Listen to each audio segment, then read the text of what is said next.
ಸಮುದಾಯದ ಜನರು ಧಾರ್ಮಿಕ ಚೌಕಟ್ಟಿನೊಳಗೆ ಸಮಾಜಮುಖಿ ಕೆಲಸ ಕಾರ್ಯಗಳು ಮಾಡುತ್ತಿರುವುದು ಶ್ಲಾಘನೀಯ ಎಂದು ಕರ್ನಾಟಕ ಸರ್ಕಾರದ ಕನಿಷ್ಠ ವೇತನ ಸಲಹಾ ಸಮಿತಿಯ ಅಧ್ಯಕ್ಷರು ಕೆಪಿಸಿಸಿ ಪ್ರಧಾನ ಕಾರ್ಯದರ್ಶಿ ಶಾಹಿದ್ ತೆಕ್ಕಿಲ್ ಹೇಳಿದರು.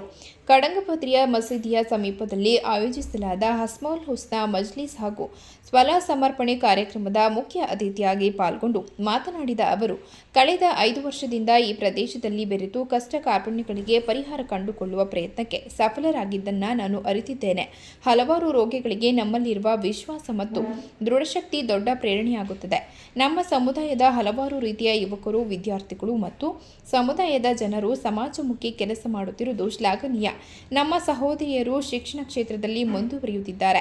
ಮುಂದಿನ ದಿನಗಳಲ್ಲಿ ನಮ್ಮ ಸಮುದಾಯದ ಸಹೋದರರು ಉನ್ನತ ಹುದ್ದೆಯಲ್ಲಿ ಸೇರಿ ಸಮಾಜದ ವಿವಿಧ ಕ್ಷೇತ್ರದಲ್ಲಿ ದುಡಿದಾಗ ಮಾತ್ರ ನಮ್ಮ ಸಮುದಾಯಕ್ಕೆ ಹೆಸರು ಬರಲು ಸಾಧ್ಯ ಎಂದರಲ್ಲದೆ ಇಸ್ಲಾಮಿನ ಆಚಾರ, ವಿಚಾರ, ಸಂಸ್ಕೃತಿ, ಪರಂಪರೆಗಳನ್ನು ಉಳಿಸಿ ಬೆಳೆಸಬೇಕೆಂದು ಕರೆ ನೀಡಿ ಕಾರ್ಯಕ್ರಮಕ್ಕೆ ಶುಭ ಹಾರೈಸಿದರು. ಕಾರ್ಯಕ್ರಮವನ್ನು ಕಡಂಗಪತ್ರಿಯ ಮಸೀದಿಯ ಮುದ್ರಿಸ್ ಮೊಹಮ್ಮದ್ ಸ್ವಾದಿಕ್ ಸಕಾಫಿ ಸುರೈಸಿ ಉದ್ಘಾಟಿಸಿ ಮಾತನಾಡಿದರು. ಮೊಯಿದ್ದೀನ್ ಜುಮಾ ಮಸೀದಿಯ ಖತೀಬರಾದ ಇರ್ಷಾದ್ ಇರ್ಫಾನಿ ಕೊಲ್ಲಂ ಪ್ರಾಸ್ತಾವಿಕವಾಗಿ ಮಾತನಾಡಿದರು. ರಹೀಂ ಅಸ್ಹಾನಿ ತನಹೂರ್ ಕಾರ್ಯಕ್ರಮಕ್ಕೆ ಶುಭ ಹಾರೈಸಿ ಮಾತನಾಡಿದರು.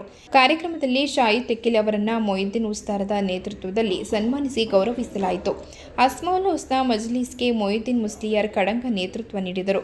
ಕಾರ್ಯಕ್ರಮದಲ್ಲಿ ಸಾವಿರಾರು ಮಂದಿ ಭಕ್ತಾದಿಗಳಿಗೆ ಅನ್ನದಾನ ಕಾರ್ಯಕ್ರಮ ನೆರವೇರಿತು. ಈ ಸಂದರ್ಭ ಕಡಂಗಪತ್ರಿಯ ಮಸೀದಿಯ ಅಧ್ಯಕ್ಷ ಉಸ್ಮಾನ್ ಹಾಜಿ, ಮೊಯಿದ್ದೀನ್ ಮಸೀದಿಯ ಅಧ್ಯಕ್ಷ ಕುಯ್ಯು ಅಬ್ದುಲ್ಲಾ, ಜಿಲ್ಲಾ ಕಾಂಗ್ರೆಸ್ ಉಪಾಧ್ಯಕ್ಷರಾದ ಮೈಸಿ ಕತ್ತಣ್ಣೀರ, ಮಾಜಿ ಗ್ರಾಮ ಪಂಚಾಯಿತಿ ಸದಸ್ಯ ಸುಬೈರ್, ಫತಾಯಿ ಶಾಫಿ ಎಡಪಾಲು, ಶಹಜಾನು ಸಕಾಫಿ, ಹನೀಫ್ ಸಕಾಫಿ, ಅಜೀಜ್ ಸಕಾಫಿ ಕೊಡಂಗೇರಿ ಮುದರಿಸ್ ಮೊಹಿದ್ದೀನ್ ಫಳಾಲಿ, ಉಮ್ಮರ್ ಸಕಾಫಿ ಎಡಪಾಲ, ಅಬ್ದುಲ್ ಸತ್ತರ್ ಹಸಾನಿ, ಹುಸೈನರ್ ಸಹದಿ, ಉಮರ್ ಮುಸ್ಲಿಯರ್ ಮತ್ತಿತರರು ಉಪಸ್ಥಿತರಿದ್ದರು. ಕಾರ್ಯಕ್ರಮದಲ್ಲಿ ಬಶೀರ್ ಸಕಾಫಿ ಸ್ವಾಗತಿಸಿ ಸರ್ವರನ್ನ ವಂದಿಸಿದರು.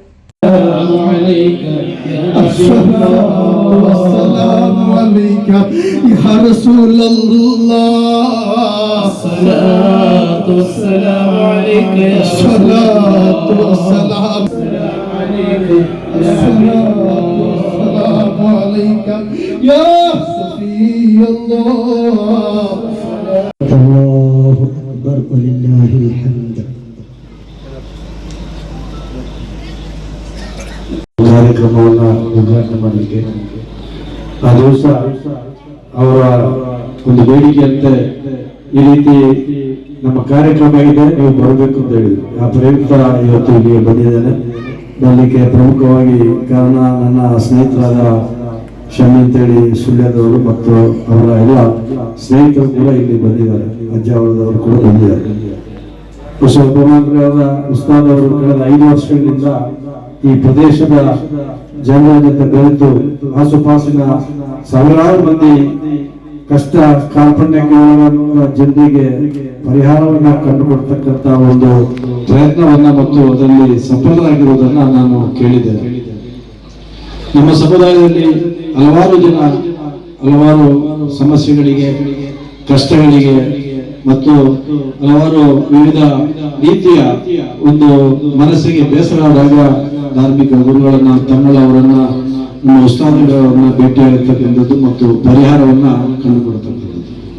ಹಲವಾರು ರೋಗಗಳಿಗೆ ನಮ್ಮಲ್ಲಿರ್ತಕ್ಕಂಥ ವಿಶ್ವಾಸ ಮತ್ತು ದೃಢ ಶಕ್ತಿ ದೊಡ್ಡ ಪ್ರೇರಣೆ ಆಗ್ತದೆ. ಅದಕ್ಕೆ ನಮ್ಮ ಉಸ್ತಾದವರು ಕೂಡ ಒಬ್ಬರು ಕಾರಣಕರ್ತರಾಗಿದ್ದಾರೆ.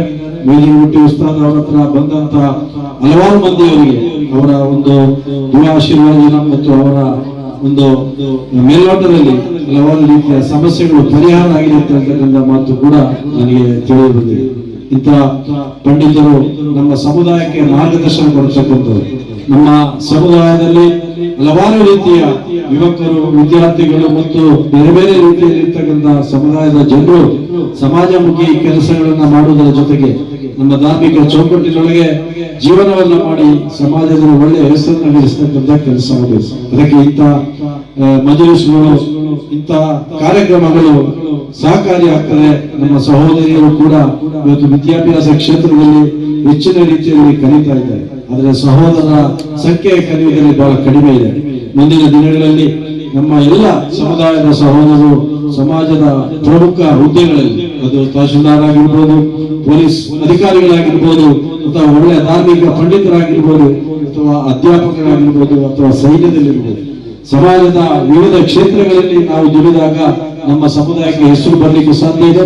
ಅದಕ್ಕಾಗಿ ತಾವೆಲ್ಲ ಪ್ರತಿಯೊಬ್ಬರು ಪಣದೊಡಬೇಕು ಅಂತ ಹೇಳಿ ಇಂತಹ ಒಂದು ಆಧುನಿಕ ಕಾಲಘಟ್ಟದಲ್ಲಿ ನಾವು ಕೂಡ ಉಸ್ತಾದ್ ಅವರ ಮಾರ್ಗದರ್ಶನದಲ್ಲಿ ನಮ್ಮ ಏನು ಇಸ್ಲಾಮಿನ ಸಂಸ್ಕೃತಿ ಇದೆ, ಪರಂಪರೆ ಇದೆ, ಅದನ್ನ ಉಳಿಸಿಕೊಂಡು ಹೋಗ್ತಕ್ಕಂಥ ಕೆಲಸ ಆಗಲಿ ಅಂತ ಹೇಳಿ ಈ ಸಂದರ್ಭದಲ್ಲಿ ಹಾರೈಸಿಕೊಂಡು ആളുകൾ പങ്കെടുക്കുന്ന മജ്‌ലിസാണ്, ദുആക്ക് വിജയത്തുള്ള മജ്‌ലിസാണ് അത് എന്ന് പറഞ്ഞുകൊണ്ട് ഉസ്താദ് കുറച്ച് ഏടുകൾ കൊണ്ടുവരാൻ വേണ്ടി പറഞ്ഞിരുന്നു. ഏട് കൊണ്ടുവരാൻ ചോദിച്ചപ്പോ അത് കുറച്ചുകൊണ്ട് പോരാ, കുറച്ച് കൂടുതൽ എടുത്തോ എന്ന് പറഞ്ഞ് അങ്ങോട്ട് പറഞ്ഞയച്ചതാണ്. അല്ലാഹു അവർക്കും നമുക്കുമെല്ലാം ആഫിയത്തുള്ള ദീർഘായുസ്സ് നൽകി അനുഗ്രഹിക്കുമാറാവട്ടെ.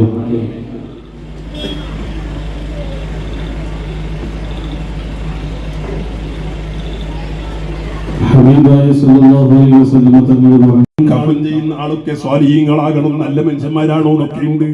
അത് പ്രത്യേകം കിതാബുകളിൽ കാണാം. സാബിത്തുൽ ബനാനി തങ്ങളെ കുറിച്ച് ചോദിച്ചപ്പോ അവിടുന്ന് ഭാര്യ പറഞ്ഞു,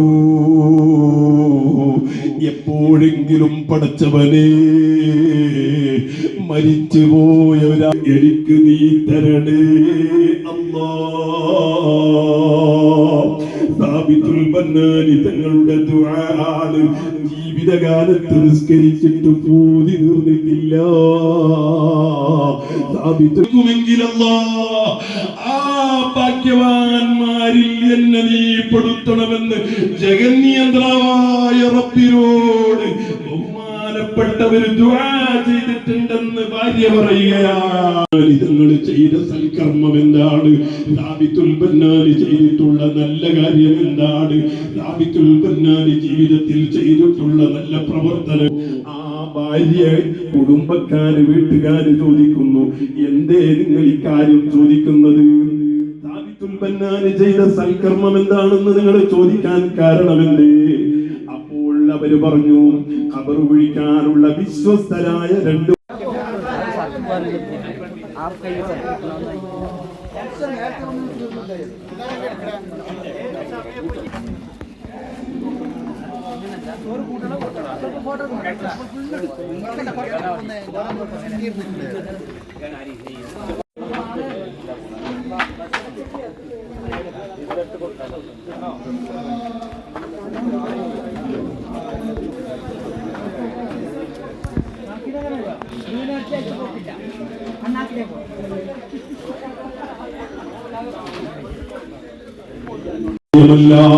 സാബിത്തുൽ ബന്നാനി തങ്ങളെ ഖബറടക്കിയിട്ടുള്ള ഖബറിൽ മഹാനവറുകൾ ആ താഴ് ഖബറിലേക്ക് മൂടിയപ്പോഴുള്ള കല്ലെടുക്കാൻ വേണ്ടി നോക്കുമ്പോ താഴ് ഖബറിൽ മഹാനായ സാബിത്തുൽ ബന്നാനി തങ്ങൾ നിസ്കരിക്കുകയാണ്. സുബ്ഹാനല്ലാഹ്.